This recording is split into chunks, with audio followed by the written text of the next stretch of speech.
जी, बिस्मिल्लाहिर्रहमानिर्रहीम। जी, ये हम अपना आज का जो है वो लेक्चर नंबर 8 मेडिसिन का आज हमारा आखिरी लेक्चर है ये।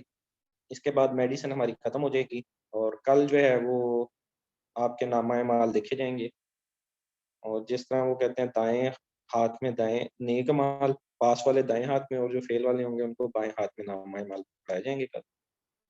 तो 8 लेक्चरों पे मुश्तमिल और 1400 जो ऑलमोस्ट 1400 एमसीक्यूज़ बनते हैं जो आपको असाइनमेंट्स के थ्रू भी दिए गए हैं। तो इसमें हम डिजीज़ेज़ आज कुछ और देख लेते हैं बैक्टीरियल जो इम्पोर्टेंट हैं। उसमें सबसे पहले हम ट्यूबरकुलोसिस को देख लेते हैं। ट्यूबरकुलोसिस का जो कॉज़ेटिव एजेंट है वो है माइकोबैक्टीरियम बोविस। ये एक ज़ूनोटिक डिज़ीज़ है, इंसानों में भी होती है। इंसानों में क्या नाम है जो इसका माइकोबैक्टीरियम करता है काज़? अच्छा, और जो है इसको ये क्रोनिक डिबिलिटेटिंग डिज़ीज़ भी इसको कहते हैं। क्रोनिक है, बहुत लंबा अरसा चलती है। इंसानों में बैक्टीरियम ट्यूबरकुलोसिस इंसानों में होता है और जो अ, कैटल में आगे भी वो ये अगले पॉइंट्स में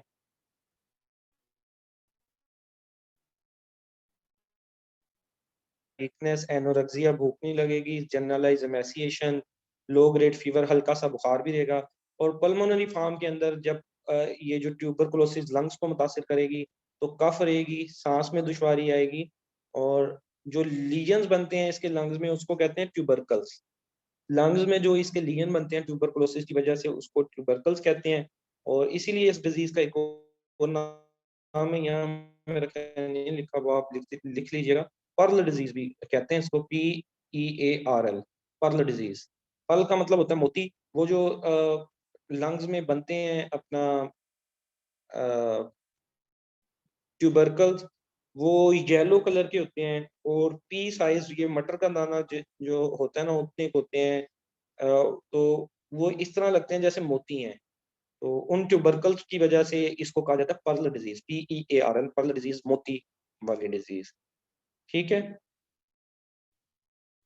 और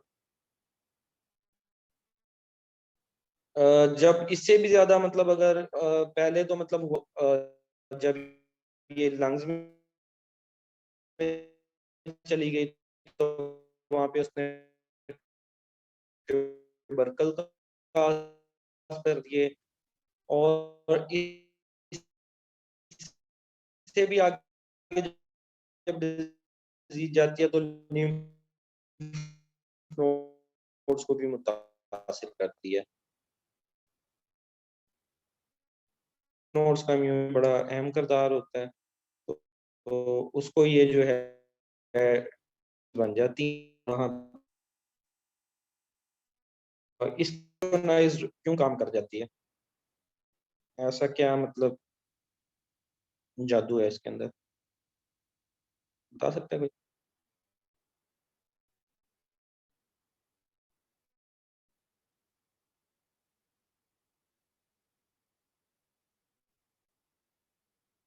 जी, माइकोलिक एसिड बिल्कुल। इसके अंदर एक माइकोलिक एसिड क्योंकि जो माइकोबैक्टीरियम है ये इसको स्मॉलेस्ट बैक्टीरिया भी कहा जाता है। इसके गिर्द जो है वो सेल वॉल नहीं होती, जिसके ऊपर कई जो बायोटिक्स होती हैं वो जो एंटीबायोटिक का काम करने का तरीका होता है ना, वो जो बैक्टीरिया या उसकी सेल वॉल को वो तोड़ेगी या उसके डीएनए को तोड़ेगी या उसके प्रोटीन सिंथेसिस को रोकेगी, इस तरह करके राइबोसोम्स को रोकेगी। तो जो सेल वॉल इसमें चूँकि नहीं होती तो वो एंटीबायोटिक इसमें काम नहीं करती। तो इसके अंदर एक प्रोसेस होता है माइकोलिक एसिड जिसका अहम होता है पार्ट। तो ये बेसिकली जो आइसोनाइज़्ड है वो माइकोलिक एसिड के जो है ना सिंथेसिस को रोकती है। तो इस वजह से ये अच्छा काम अदा कर जाती है उसके अंदर और ये तकरीबन 2-3 महीने इसका ट्रीटमेंट चलता रहता है। जी, माइकोप्लाज़्मा में सेल वॉल नहीं होती और इसके लिए जो टेस्ट यूज़ होता है इसको टेस्ट करने के लिए उसको कहते हैं ट्यूबरकुलिन टेस्ट, ठीक है? डायग्नोज़ करने के लिए ये ट्यूबरकुलिन टेस्ट यूज़ होता है। इसके अंदर जो है ये देखें, inject 0.05 ml tuberculin intradermally, ठीक है। और जो पॉजिटिव केसेस होंगे वहाँ पे थिकनेस हो जाएगी स्किन की। ये डोज लाजमी याद रखिएगा, क्योंकि ये इसका टेस्ट भी है ट्यूबर क्लोसिस को जज करने के लिए कौन सा टेस्ट यूज होता है, तो वो है ट्यूबर कोलिन टेस्ट। और वो कैसे होता है, उसकी डोज 0.05 ml ट्यूबर कोलिन जो है वो इंट्राडर्मली जो है इंजेक्ट की जाती है। जो पॉजिटिव केस होगा वहाँ रिएक्शन हो जाएगा और वो जो स्किन की थिकनेस है वो ज्यादा हो जाएगी। उससे हमें पता चल जाएगा कि ये ट्यूबरकुलोसिस है। इसके अलावा इसके अंदर वैक्सीन भी यूज होती है टीबी के लिए। नाम कोई बता सकता है टीबी की कौन सी वैक्सीन होती है? बल्कि अभी एक पिछली रिसर्च भी आई थी कि जो है वैक्सीन की वजह से, वो कौन सी वैक्सीन थी जिसका कहते हैं कि एशियन पीपल के अंदर जो है, जी बीसीजी, जो एशियन पीपल है उनके अंदर कोविड की कम इफेक्ट कर रहा है। तो बीसीजी का मुखफ़्फ़ क्या होता है? वो ये इस वैक्सीन की वजह से है। इसका कुछ इफ़ेक्ट कहते हैं कि कोविड के खिलाफ जिनमें ये हुई होती है, बेहतर रिज़ल्ट है। इस तरह की एक कोई थ्योरी दी गई थी। ये जो बीसीजी वैक्सीन है, ये मुखफ़्फ़फ़ होता है जी बेसिल, ये बल्कि क्वेश्चन आया भी था ना अपना, ये मैं टाइप कर देता हूँ आपको। कालमेट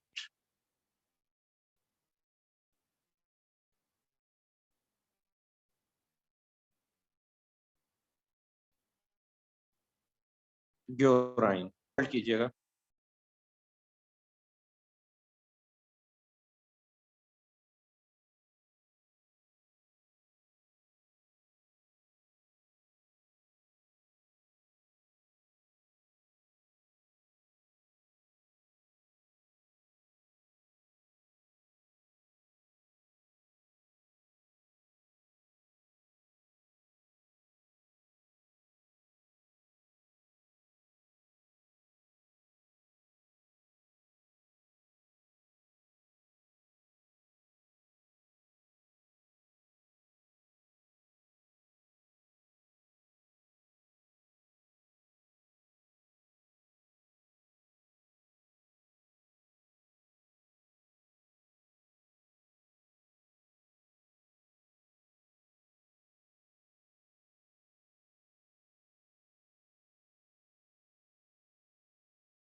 जी।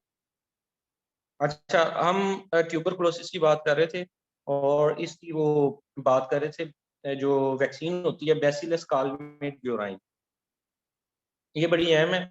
ये पीपीएससी के एग्जाम में आ भी चुका है कि इसके लिए कौन सी यूज होती है, और डोज भी आ जाती है इसकी 0.05 ml। कौन सा इस टेस्ट यूज किया जाता है, यूज होता है लंग्स की। तो जो पैरा ट्यूबरकुलोसिस है वो बेसिकली डिजीज है इंटेस्टाइन की स्वेलिंग वगैरह की, क्या जैसे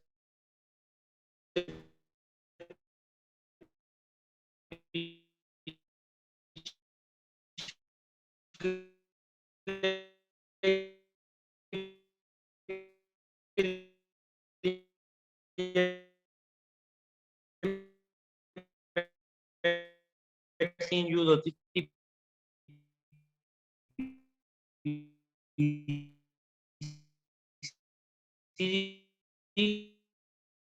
इसमें जो वैक्सीन यूज होती है उसका क्या नाम है, वैलीज वैक्सीन है नाम से। जैसे कि ये जो इसका टेस्ट है ट्यूबरकुलोसिस का, जैसे हमने देखा इसके अंदर इंट्राडर्मल भी है और इंट्रावेनस भी है। और इसके अंदर भी थिकनेस इंक्रीज हो जाएगी। ठीक है, और इसमें एक चीज और याद रखने की ये है कि स्मॉल इंटेस्टाइन बुरी तरह इफेक्ट होती है, और उसकी इसकी डोज जो नहीं एक्सट्रैक्ट की, नहीं वो माइंड में नहीं है, वो नेट से आप मतलब सर्च कर लीजिएगा। अच्छा, इसका जो करेक्टरिस्टिक्स है, एक तो शूटिंग डायरिया हो गया, दूसरा इसका एक होता है कोरोगेशन ऑफ इंटेस्टाइन हो जाती है। जी डॉक्टर मुसद्दिक, बिल्कुल। अच्छा, कोरोगेशन में टाइप ही करने लगा था कारोगेशन को। तो कारोगेशन बेसिकली होती क्या है, इसके अंदर ये होता है कि जो डेड एनिमल होगा उसका जब आप पोस्टमार्टम करेंगे तो उसकी जो इंटेस्टाइन है उसमें फोल्ड बने होंगे, या वो कट्ठी सी हुई होगी, जैसे पेपर को फोल्ड करें तो पेपर फोल्ड हो जाता है ना, वैसे पेपर मतलब उसको काफी सारा फोल्ड कर दें तो उस तरह हुआ होता है। और इसको जो इंटेस्टाइन होगी उसको दोबारा से मतलब आप बाय फोर्स मैकेनिकल तरीके से दोबारा खोलने की भी कोशिश करेंगे तो वो दोबारा कारोगेट हो जाएगी।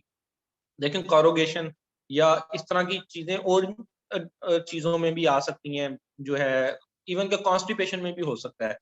इंटेस्टाइन डिफरेंट टाइप से जो है वो कारोगेट कर जाती है, और कोलिक टाइप का प्रॉब्लम बन गया या इस तरह के प्रॉब्लम बन गया। लेकिन इसकी कारोगेशन का जो साइन है वो ये है कि पोस्टमार्टम के बाद इवन कि आप उसको सही भी करने की कोशिश करोगे बाकी डिजीज और उनमें वो दोबारा से अगर इंटेस्टाइन को आप खोल देते हैं, प्रॉपर कर देते हैं, तो वो दोबारा शेप में उसी में मतलब जो नॉर्मल शेप होता है उसमें आ जाती है।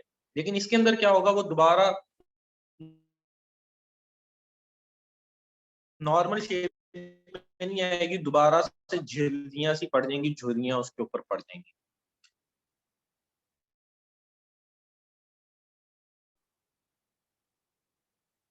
इसकी। और ये तकरीबन और स्ट्रेप्टोमाइसिन 50 mg पर केजी, ज्यादा इसमें ये याद रखने की आइसोनाइज की 20 mg पर केजी इंट्रामस्कुलर। जो बहुत ज्यादा इंपॉर्टेंट डिजीज या मेडिसिन है उनकी डोज आप लाजमी याद रखेगा, क्योंकि 2-3 नंबर की डोजेज पूछता है, या वरना दूसरा तरीका ये है कि डोजेज को बिल्कुल ही छोड़ दें और 2-3 नंबर आप अपने जहन में ये रख लें कि पेपर में जहाँ डोज आ गई मैंने उसको करेक्ट ही नहीं करना, मैंने उस पर टिक ही नहीं करना। एक तरीका कार ये है। दूसरा ये है कि अगर आप एक्स्ट्रा माइल करना चाहते हैं, 2 नंबर एक्स्ट्रा लेना चाहते हैं बाकियों से, तो फिर डोजेज जो है ना वो कर लें। अच्छा, रेक्टल पिंच टेस्ट के कह रहे हैं डॉक्टर मुसद्दिक के वो यूज होता है इसके अंदर डिजीज को डायग्नोस करने के लिए। गुड, ये पॉइंट भी लिखने, ये साथ साथ पॉइंट लिखते रहा करें, क्योंकि दोबारा लेक्चर तो मेरा ख्याल जो इधर लेक्चर लेता होगा वो दोबारा नहीं सुनता होगा, किस क्यों दोबारा सुनता है लेक्चर जो है। अगर दोबारा सुनते हैं तो फिर तो तब भी आप याद कर सकते हैं और लिख सकते हैं, वरना साथ साथ लिखते रहा करें। ठीक हो गया। इसमें अगली डिजीज की तरफ चलते हैं, ट्यूबरक्लोसिस पैरा ट्यूबरक्लोसिस होगी, ब्लैक डिजीज की तरफ। ब्लैक डिजीज कहते हैं जी इन्फेक्शियस नेक्रोटिक हेपेटाइटिस को।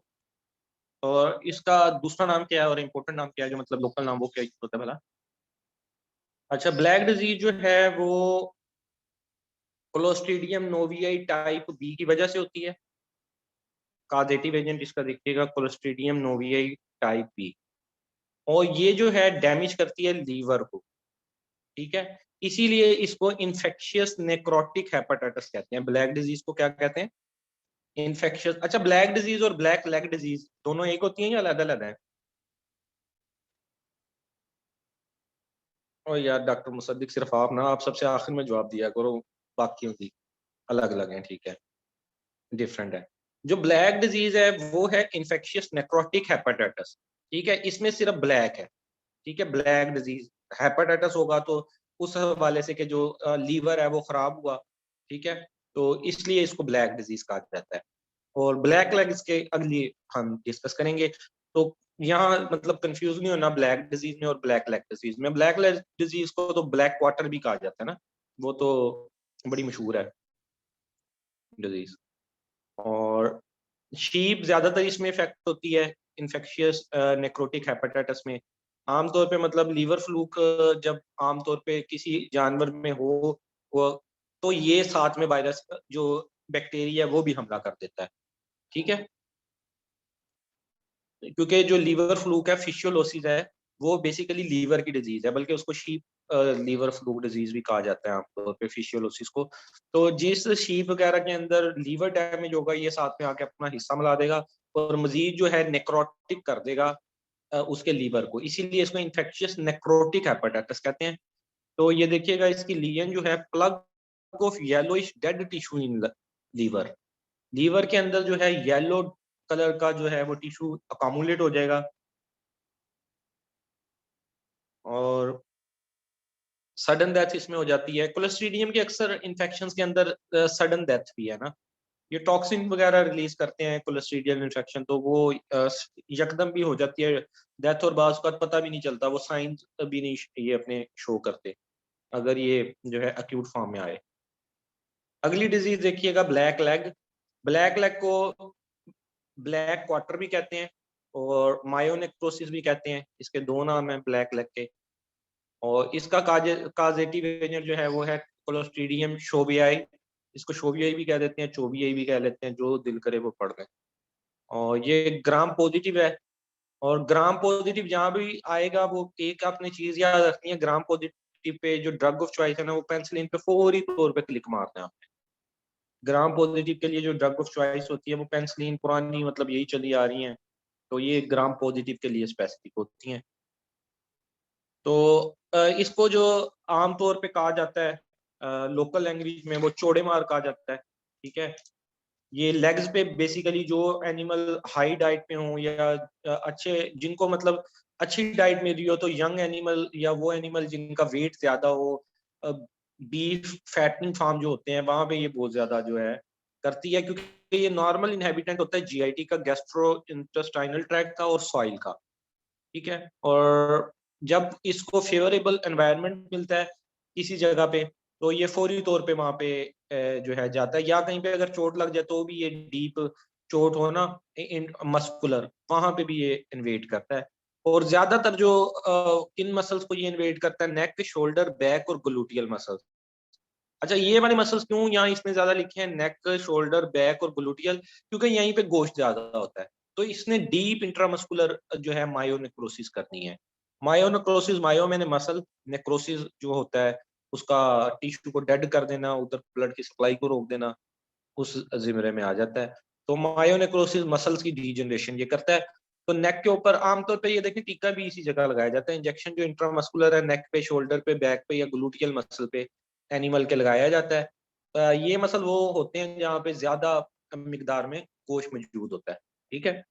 तो इसकी जो करेक्टरिस्टिक साइन वो ये है कि एक तो जिस जगह पे होगी वहां पे गैंग्रीनस नेक्रोसिस होगी तो क्रीपिटेटिंग साउंड आएगी। उस जगह को आप दबाएंगे ना एनिमल की, फॉर एग्जांपल ज्यादा ये जो है इफेक्ट करता है ग्लूटियल मसल्स को, जो और वो भी हाइंड लेग के जो मसल है ना ग्लूटियल मसल्स, जो फीमर के साथ लगे हुए होते हैं ऊपर वाली बड़ी हड्डी के साथ, उन मसल्स को ये करता है। और इसकी करेक्टरिस्टिक साउंड होती है जो है क्रीपिटेटिंग साउंड। क्रीपिटेटिंग साउंड से मुराद ये होता है कि जैसे खजां के मौसम में पत्ते अकड़े हुए होते हैं, उनको ऊपर चले तो जिस तरह चिड़चिड़ की आवाज आती है ना, उस तरह की आवाज आती है। और फाउल ऑर्डर आती है नेक्रोटिक एरिया में से, जो है स्मेल बहुत बुरी किस्म की आती है। और अगर उस जगह को आप पिंच करें या उसमें कोई नीडल वगैरह मारें तो वहां से बकायदा तौर पे जो गैस है वो निकलती दिखाई देती है। ये जो बैक्टीरिया होता है क्लोस्ट्रीडियम शोवियाई, वो वहां पे एक गैस प्रोड्यूस करते हैं, ठीक है। वो जो गैस अगर उसको प्रिक किया जाए उस जगह को, थाई मसल अगर इफेक्ट हुआ है उधर आप नीडल प्रिक करें तो उधर से इवन गैस निकलती भी नजर आती है, ठीक है।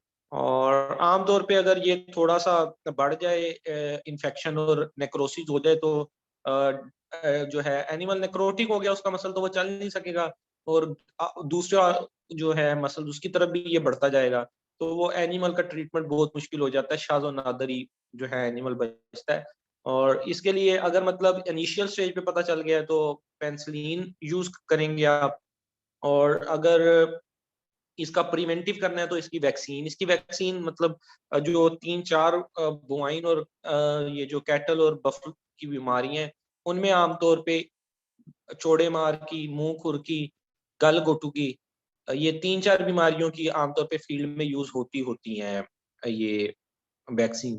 और ये जो एरियाज अपना पहाड़ी एरियाज होते हैं उस तरफ भी ये इन्फेक्शन जो है वो ज़्यादा होता है। ये जैसे चकवाल वगैरह का एरिया हो गया, जो है मैदानी इलाकों में आमतौर पे ये इन्फेक्शन कम होता है। और दूसरे नंबर पे मैंने बताया कि जहाँ पे हाई डाइट दी जाती है या जो फैटनिंग फार्म है, वहाँ पे भी ये मसला ज़्यादा आता है। तो ऐसी जगह जहाँ पे जो अच्छा खिलाते-पिलाते हैं जानवर को, उनको साथ में अपने एनिमल की चौड़े मार की वैक्सीन भी करानी चाहिए, क्योंकि इसका इंसिडेंट होने के चांसेस बढ़ जाते हैं।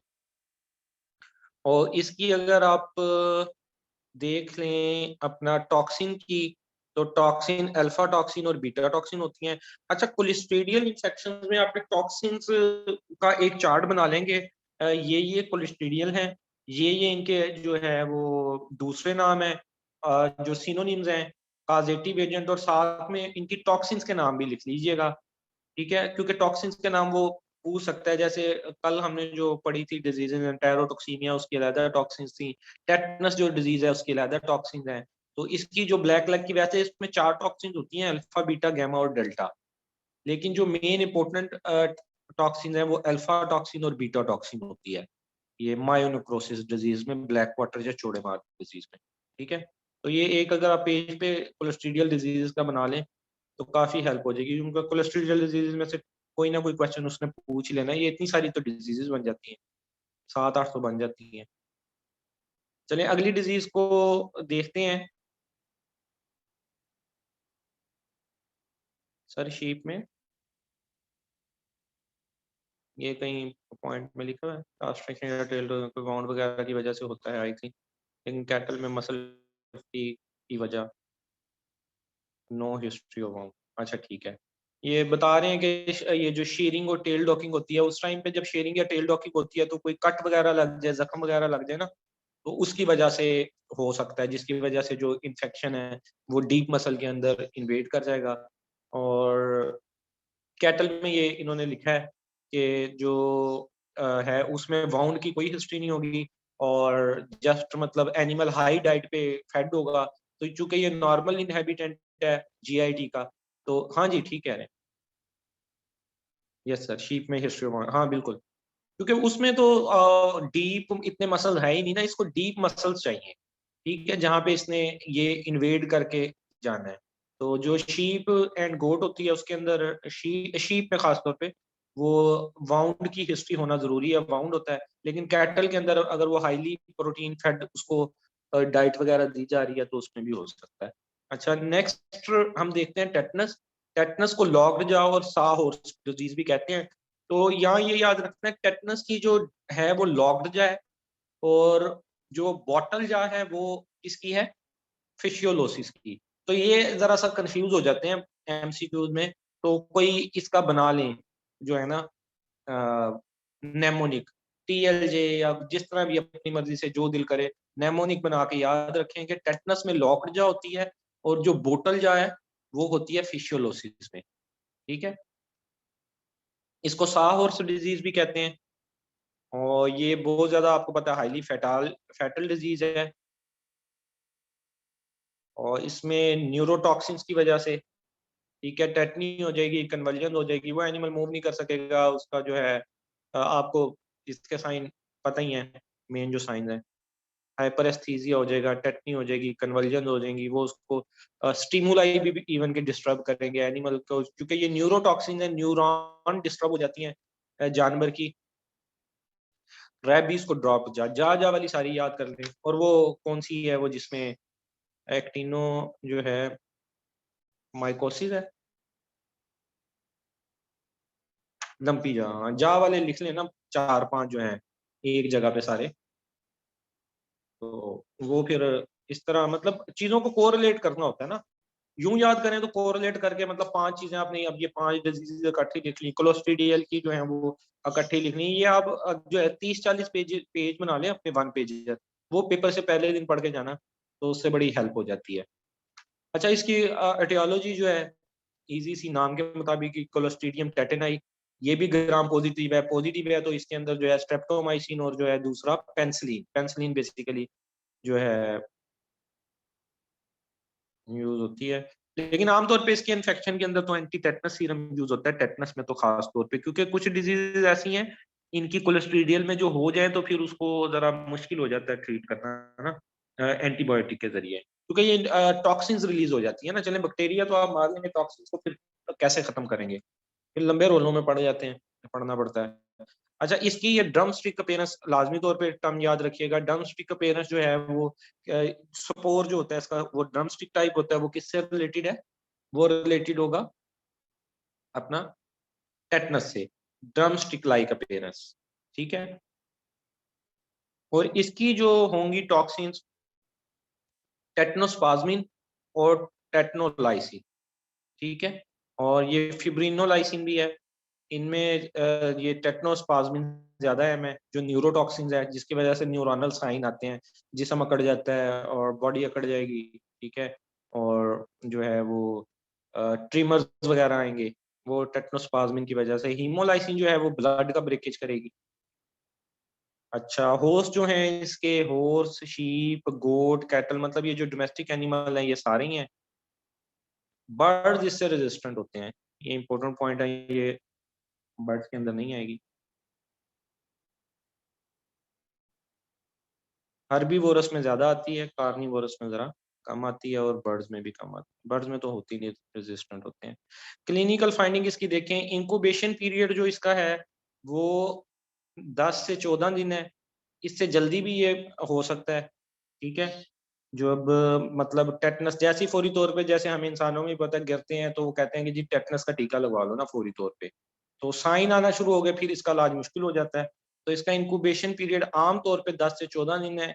शुरू में आपको नहीं पता चलेगा, स्टिफनेस वगैरह नहीं होगी। 10 दिन बाद आपको पता चलेगा यार वो जब चोट लगी थी, या एनिमल को वो जब हुई थी चोट चोट, तब उसकी वजह से मसला आ रहा है। तो इसमें बॉडी जो है वो स्टिफ।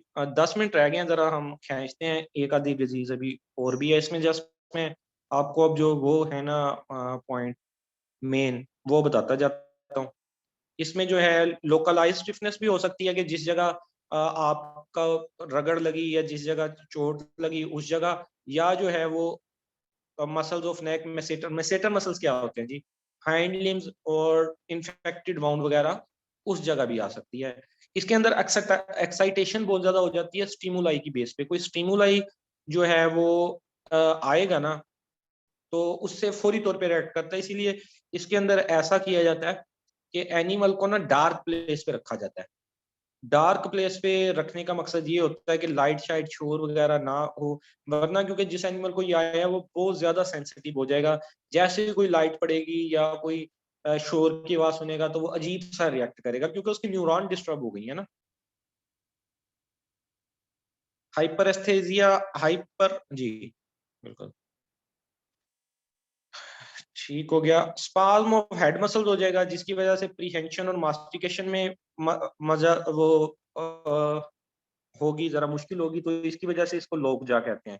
लॉक जा की क्या वो होगी, मतलब जबड़े जकड़े में होना।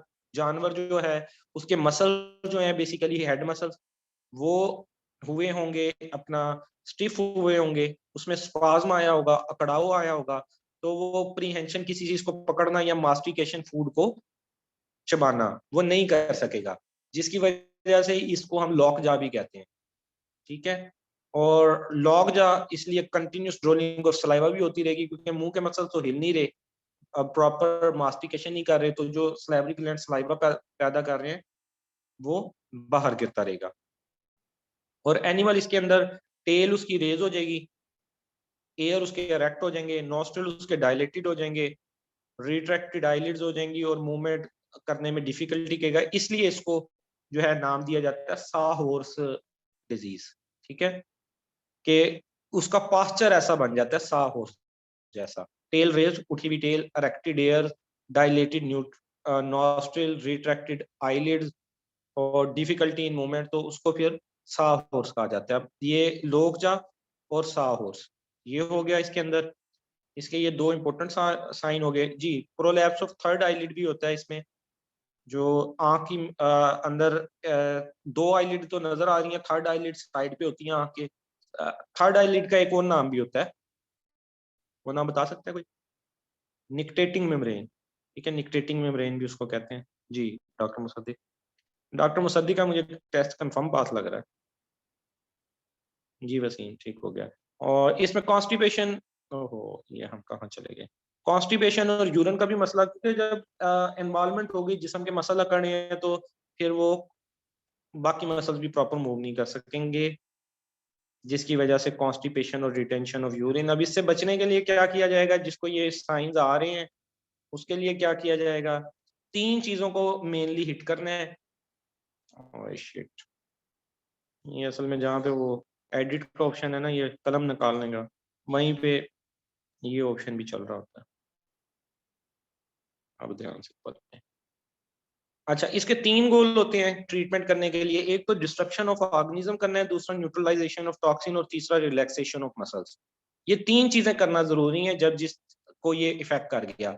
डिस्ट्रक्शन ऑफ ऑर्गेनिज्म, कि जो इसका पैथोजेनिक ऑर्गेनिज्म है उसको किल करना है, और उसने जो टॉक्सिन जिस्म में प्रोड्यूस कर दी उसको खत्म करना है। और जो मसल्स एक दफा स्टिफ हो गए हैं, लोक्ड जा पोजीशन आ गई है, जिस्म के दूसरे मसल स्टिफ हो गए हैं, यूरिनेशन और जो है वो प्रॉपर नहीं हो रही, कॉन्स्टिपेशन एनिमल को हो गई है, उसके लिए रिलैक्स। तो उसके लिए हम क्या क्या करेंगे, ऑर्गेनिज्म को किल करने के लिए पेनिसिलिन, ठीक है, न्यूट्रलाइज करने के लिए टॉक्सिन को एटीएस, एंटीटॉक्साइड सीरम।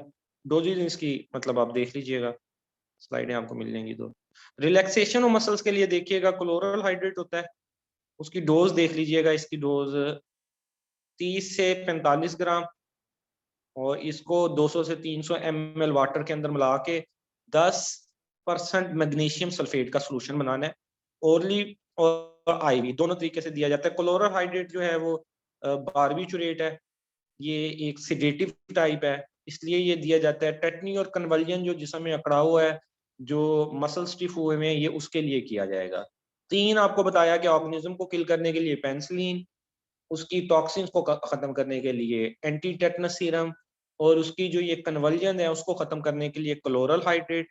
अगला नाम एक और वो देता है, क्लोप्रोमाजीन, ठीक है, फिनोबार्बिटोल, डायाजीपाम, ये सारी जो है क्लोरप्रोमाजीन, फिनोबार्बिटोल, डायाजीपाम, क्लोरल हाइड्रेट, ये सारी जो है वो आ जाती हैं अपना सिडेटिव और हिप्नोटिक्स टाइप में, ठीक है। और अफेक्टेड एनिमल को रखा जाता है जी डार्क रूम में, क्योंकि वो मैंने आपको बताया अवॉइड एनी स्टिमुलाई, ताकि स्टिमुलाई से बचा जाए। गुड बेटिंग दी जाती है, एनीमा किया जाता है, यूरिन जो उसका एनीमा किया जाएगा, जो कॉन्स्टिपेशन हुई है, जो अंदर खुराक है उसको तो बाहर निकाला जाए। यूरिन को रिमूव करने के लिए जो है वो कैथेटर यूज किया जा सकता है। 2 चीजें मतलब जो अहम प्रोसेस हैं जो रुके हुए हैं बॉडी के, एक जो है वो यूरिनरी सिस्टम, और दूसरा जो है डाइजेस्टिव सिस्टम, उनके करने के लिए ये प्रोसीजर किए जाते हैं। अगली डिजीज पे चलते हैं जी, सीसीपी, कंटेजियस कैप्राइन प्लूरोनमोनिया। अच्छा, ये CCP contagious caprine respiratory system को ही करेगी, ठीक है। कंटेजियस है बहुत ज्यादा, एक जानवर से दूसरे में फौरी तौर पे जाती है। फैटल डिजीज है, डेथ रेट बहुत ज्यादा है इसकी, बल्कि मोर्टेलिटी रेट आई थिंक 100% ही है, जो है मॉर्बिडिटी रेट, और मोर्टेलिटी भी आई थिंक 80-90% है इसका। मोर्टेलिटी रेट बहुत ज्यादा होता है कंटेजियस कैप्राइन प्लूरोनमोनिया का। ये क्या करती है जी, रेस्पिरेटरी ट्रैक को इफेक्ट करती है, जैसा कि नाम से ही पता चल रहा है।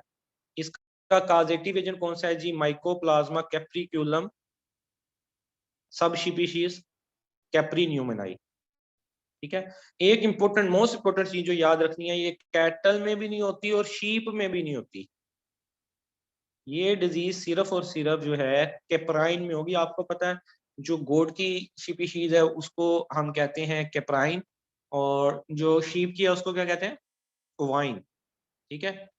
अब क्वेश्चन पूछने का वैसे टाइम नहीं रह गया, 5 मिनट रह गए सिर्फ। जो कैटल है और शीप, ये अब नाम देखें ना, कंटेजियस कैप्राइन पेलूरोनमोनिया। कैप्राइन, कैप्राइन जो है वो स्पेसिफिकली गोट के लिए है, ओवाइन नहीं है इसमें, ठीक है। तो ये शीप को भी इफेक्ट नहीं करेगी। चले कैटल और बफलो का तो हमें याद ही रहता है कि नहीं करती, लेकिन यहाँ ये चीज याद रखनी कि गोट और शीप को हम आमतौर पे एक ही जिम्मे में ले लेते हैं, एक जैसी चीजें ले लेते हैं कि एक जैसी मखलूक है, चलती भी होती है, ठीक है। तो शीप का आपने याद रखना नहीं। और जो इसके प्राइमरी होस्ट है, अगला पॉइंट वही है, गोट, डेफिनेटली गोट ही है। ट्रांसमिशन जो है क्लोज कांटेक्ट से भी होगी, मॉनसून और हैवी रेन से भी होगी। ये कोई बता सकता है, हम जो डिजीज देखते हैं वो रेनी सीजन का बहुत ज्यादा लिखा होता है। मैं आगे चलता हूँ, कोई अगर किसी को पता तो बताए। रेन का बार बार जिक्र, रेनी सीजन में ऐसा क्या हो जाता है कि डिजीजेस की अक्रंस ज्यादा है, हर बार बारिश भी डाल देते हैं। और इसके अलावा जो है जी, कैरियर एनिमल भी हो सकते हैं, वो एनिमल जिनमें ये मौजूद हो लेटेंट फॉर्म में, मख्फी हालत में, लेकिन वो इसके कैरियर बन जाते हैं, उनसे जब कंटेक्ट होगा एनिमल का due to flood. Wow. Humidity, favour, moisture, ठीक है, ये ठीक है। फ्लड वाला नहीं ठीक, बाकी कुछ हद तक ठीक है। मॉइस्चर और ये चीजें ये मीडियम प्रोवाइड करते हैं। आप देखें जब बारिश होगी मॉइस्चर इंक्रीज हो जाएगा, तो मॉइस्चर बेसिकली एक मीडियम है। अब ड्रॉपलेट्स जो हैं वो ड्रॉपलेट्स के थ्रू ट्रांसफर हो जाएगा बैक्टीरिया। देखें एक शख्स खांसा, एक जानवर खांसा जो है वो शीप या गोट, उसके जरासीम हवा में मुअल्लक हुए, वैसे तो वो जमीन पे गिर जाने थे, हो सकता है जमीन को से ना दूसरे में मुंतकिल होते, लेकिन ये कैरियर बन जाता है। ठीक है, तो ये और इसके अलावा एक पॉइंट ये भी है कि जो है ये अच्छा मीडियम प्रोवाइड करता है ग्रोथ के लिए। वाटर मौजूद है तो फेवरेबल जो है वो ग्रोथ होती है। ठीक है, इसके अलावा कुछ जो है इनको फेवरेबल एनवायरनमेंट मिल गया, इजी टू लिव हो जाता है। इसके अलावा स्टेगनेंट वाटर, कई जगह जो पानी है वो पड़ा पड़ा, वहां पे इन्फेक्शन के चांसेस ज्यादा हो जाते हैं। लेकिन जो मोस्ट इंपॉर्टेंट पॉइंट है वो है ड्रॉपलेट ट्रांसमिशन, कि ड्रॉपलेट्स के थ्रू फिर ये ट्रांसमिट होता है एक जगह से दूसरी जगह। इसलिए आप देखेंगे अक्सर बीमारियों में यही लिखा हुआ है कि रेनी सीजन, हर चीज बारिश पे डाल देते हैं। अपने मसले मसाइल भी ये जो होते हैं ना आशिक, वो भी इसी पे डाले होते हैं उन्होंने। अच्छा, इनक्यूबेशन पीरियड जो है वो 6